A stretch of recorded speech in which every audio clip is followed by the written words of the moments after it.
রাজনৈতিক অস্থিরতার কারণে আমদানি রপ্তানি পণ্যের শুল্কায়নে সৃষ্ট স্থবিরতা কাটতে সাপ্তাহিক বন্ধের দিন শনিবারও খোলা রাখা হয়েছে Chattogram customs house. Chattogram customs হাউসের ডেপুটি কমিশনার ইমাম গাজ্জালী স্বাক্ষরিত অফিস আদেশে অফিস খোলা রাখার এই দাপ্তরিক আদেশ জারি করা হয়। এই সফটওয়্যারের মাধ্যমেই মূলত আমদানি রপ্তানি হয়ে থাকে।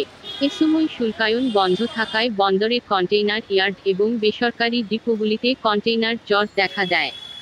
এ অবস্থায় কাজের গতি বাড়িয়ে এ পরিস্থিতি সামাল দিতে সাপ্তাহিক বন্ধের দিন কাস্টমস হাউস খোলা রাখার কথা জানান কর্মকর্তারা।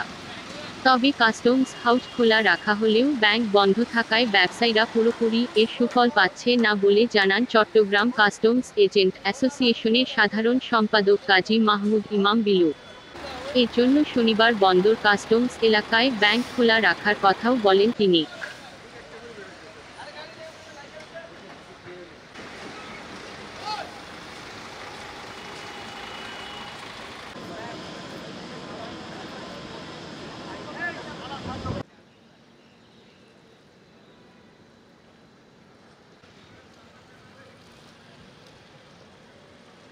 अरे